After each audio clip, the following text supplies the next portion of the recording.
മൂന്ന് മഹാവിനാശങ്ങൾ. എന്റെ കുഞ്ഞുങ്ങളെ കാണുക, പിശാച് നിങ്ങളെ വെറുക്കുന്നു, എന്നിട്ടും നിങ്ങൾ അവനെ അനുഗമിക്കുന്നു. മറുവശത്ത് ഞാൻ നിങ്ങളെ സ്നേഹിക്കുന്നു, എന്നാൽ നിങ്ങൾ എന്നെ വെറുക്കുന്നു.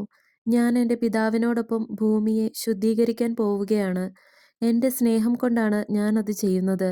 കാരണം നിങ്ങൾക്കു തനിയെ പുനരുദ്ധരിക്കാൻ കഴിയാത്ത വിധത്തിൽ ഭൂമി നശിപ്പിക്കപ്പെട്ടിരിക്കുന്നു. ലോകം ചീഞ്ഞു കഴിഞ്ഞു.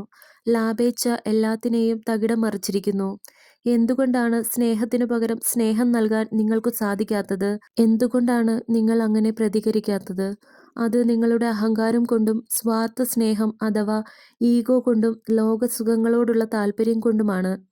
പിശാചിന്റെ ദൂതൻ നിങ്ങളുടെ ഹൃദയത്തിലും ആത്മാവിലും വളർത്തിയെടുക്കുന്ന മൂന്ന് മഹാവിനാശങ്ങളാണിവ. എൻ്റെ ഏറ്റവും വിശ്വസ്തരായ മക്കളെ പോലും ആക്രമിക്കുന്ന പ്രലോഭനങ്ങളാണവ.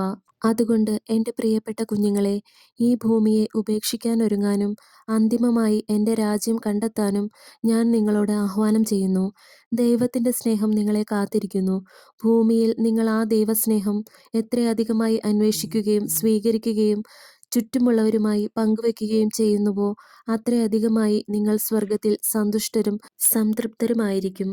അതെ, എൻ്റെ പ്രിയപ്പെട്ടവരെ, നിങ്ങളിൽ അനേകർ ഈ വരാനിരിക്കുന്ന സമയത്ത് ഭൂമിയെ വിട്ടുപോകേണ്ടി വരും. എന്നാൽ അതിനെ ഒരിക്കലും ദൗർഭാഗ്യമായി കാണരുത്. പിന്നെയോ അതിനെ സന്തോഷത്തിൻ്റെ അവസരമായി കാണുക.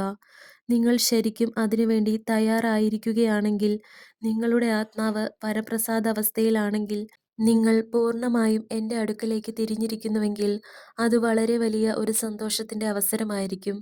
എൻ്റെ എത്രയും പ്രിയപ്പെട്ട കുഞ്ഞുങ്ങളെ, വീണ്ടും വീണ്ടും ഞാൻ പറയുന്നു, പരിശുദ്ധ കത്തോലിക്കാ സഭ വളരെ വലിയ ആശയക്കുഴപ്പത്തിലും അനിശ്ചിതത്വത്തിലും അസ്വസ്ഥതയിലുമാണ്.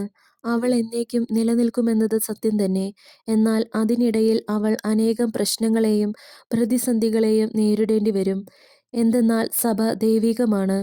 ദൈവം സ്ഥാപിച്ചതിനെ മാറ്റാൻ മനുഷ്യന് സാധിക്കുകയില്ലല്ലോ.